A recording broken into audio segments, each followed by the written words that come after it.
Hey guys, welcome back. This is Jack, and I figured I would do another video on an interesting topic today just to introduce you guys to something. So I got an email the other day. I think it was kind of based on the math video that I did over the last week or so. And this person, very intelligent guy, sent me an email that said that there are people that don't believe that money management makes any difference in casino gaming. And the logic that he gave, or that he stated in the email, was that casino gaming is a negative expectation venture. And because of that, no money management whatsoever could ever make an impact. And what was my thought on that? And it's an interesting concept, and we're probably going to follow it up at some point where I'm going to show you some things from ChatGPT. So I wanted to just discuss it real quickly. First of all, I think it's just like the gambler's fallacy, where people want to make more of something than what it really means. So the individual that sent me the email asking the question really is on that side that says, well, due to a house edge, there's no way to quote unquote overcome a house edge no matter what you do. Meaning that no matter what money management you do, no matter what you do, you can never overcome the house edge. Well, I think that's part of where this mistake, let's call it that, or this twisted way of looking at things really comes from. Is there a house edge in all the games? We know there is, right? It's different. It could be anywhere as low as 2%. It could be 5 point something for the American wheel and roulette. We don't have to go over that. We know that there is a house edge built into the games. However, here's the misnomer or the problem that I have. It doesn't work as cookie cutter as these people would like for you to believe. And I'll give you the perfect example. And we've talked about this before over the last year. If you walk into a casino and you put a single bet down on an even money bet, to make this easier, whether that's let's just use baccarat, whether it's banker or player, right? We know it's not an exact 50-50 chance, but it's pretty close. Same thing with the even money bets in roulette, slightly different but close enough. Let's say you have a 47% chance, a 49% chance of winning that initial bet. The logic tells us that we're going to win, similar to a coin flip, close to the 50% of the time, right? And I don't think anybody's going to argue with me there. What happens is really this. What they're saying to you is that even if it's a tiny edge, that 1 point something percent or 3% or whatever the edge is in that game, it's going to come back and bite you in the ass over time. That's what they're saying. And it's not that they're wrong. Okay, there is a tiny edge there, right? But what they're not understanding and figuring in is this. Statistics and math are not clean. That's the problem with a lot of these statements that people make that don't know any better. It's not that clean. And I'll give you the easy way to look at it. If a computer flipped a coin 1,000,000 times, the numbers are going to come out like these people say, right? It's going to be almost the zero-sum situation there, right? And in our deal, because there is a tiny house edge, most of the time, if you flip that, if you did the banker player deal, it's going to come out that the house edge is going to bite you because of the VIG for banker. Okay. I don't think anybody can argue with that. That's okay. But what they don't realize is that's not the real world. That's computer analysis world. And we don't know the swings that happen. You basically could walk into the casino and you could put money down on banker and win 10 times in a row. The same way you could put money on banker and lose 10 times in a row, right? We have no idea. So what we do is we create ancillary mathematic or money management concepts to attempt to cut down on the losses. And what they don't figure in is this. They want to say that none of that works, which is completely ridiculous. Okay, completely ridiculous. If your winning percentage is X, and you combine that with a money management that doesn't allow you to get below a certain mark and stops the bleeding, don't you believe that that affects the overall numbers? Positively or negatively? Doesn't it skew the numbers? If I was betting without any money management and I flipped the coin 10 times and I won 6 and I lost 4, if I turn 2 of those losses into wins, isn't that affecting the math overall? The expected value, the what's happening there? I am affecting it. Now, it could be affected in a positive way or negative way. We're not denying that. That's a different question. But I think the statement that money management, stop losses, profit targets are not meaningful is a very one-dimensional statement to make. It's just not true. It's just not true.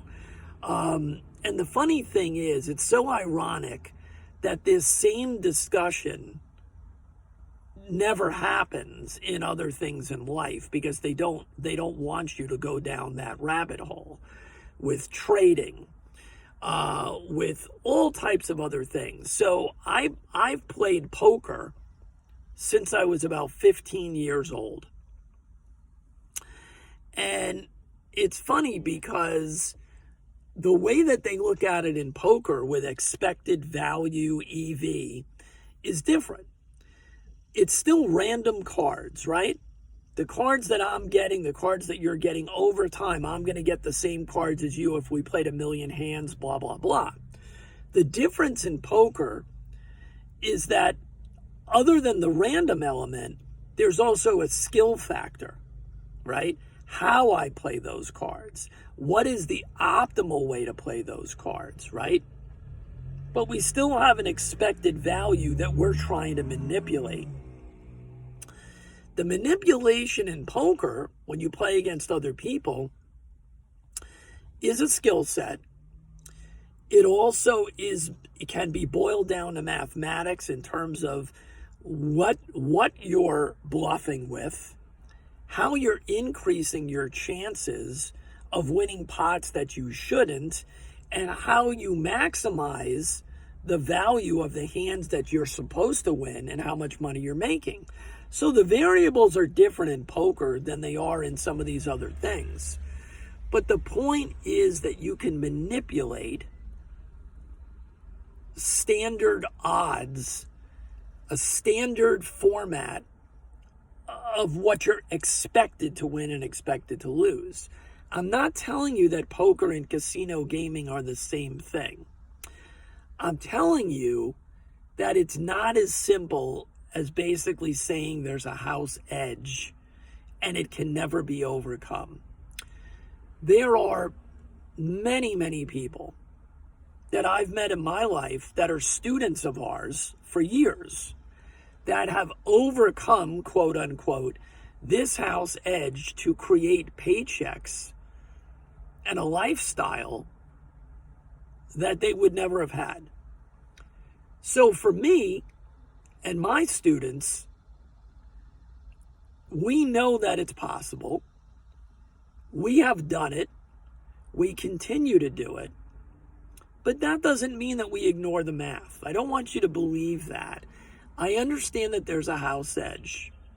But as I've stated in many other videos, the edge that the brokers have against you, and hedge fund managers and institutional traders in Wall Street, even in crypto now, and options trading, you don't see any of those same people tell you and evaluate those areas and say that you can't overcome, quote unquote, the barriers and the pitfalls there. And the reason they don't say that is because they want you to continue to buy their nonsense and their indicators and their books, and on an institutional level, continue to put money in to their hedge funds and their mutual funds and trade, even though they're behind the eight ball, through all of these brokers and institutions. So they don't want to talk about that. They don't want to talk about that. But they want to point it out right here, which is funny. And if once you realize the nonsense and the hypocritical nature of what you're being told, that's the starting point for you to realize the difference between there and here. Okay? We will do another video on the benefits of fighting the good fight here versus fighting the good fight there. And I'll do a part 2 to this video in regards to the benefits here versus the benefits over there. Thanks for the email that you sent. I think there's wonderful opinions on everything. But I think that learning and adapting and understanding the real math is sometimes a little difficult for people because it bounces against what they've been told, and they don't want to realize that what they've been told is a lie. It's not that the math lies. It's the manipulation of the math. It's the fact that there are statistical odds and permutations of the math and formulas that go well beyond looking at just a house edge. And I think they want to stop right there with their argument, and they never want to go forward from there because it blows their mind. It's basically the same thing, and this is going to sound funny. It's kind of the same thing that, the UFO community, okay? It's interesting because the long-standing statement of why the government hides so much from us about UFOs and all of these other things is because they believe that if anything was disclosed to us, if the reality was disclosed to us from those situations, that people would be in shock. Their religious beliefs, their view of the universe, of their daily life would be so destroyed by what really happens in the world that they don't want to release that information. Well, here in our world, no one's holding back the information, but it's fascinating because so many people, just like over there, want to cling to things because it's what they've always been told. And anything that bumps up against those values or that view of the world is going to, quote unquote, they think, destroy people's ability to deal with reality. I put people in a higher place than that. I believe people can adapt. I believe you can relearn. I believe you can evolve.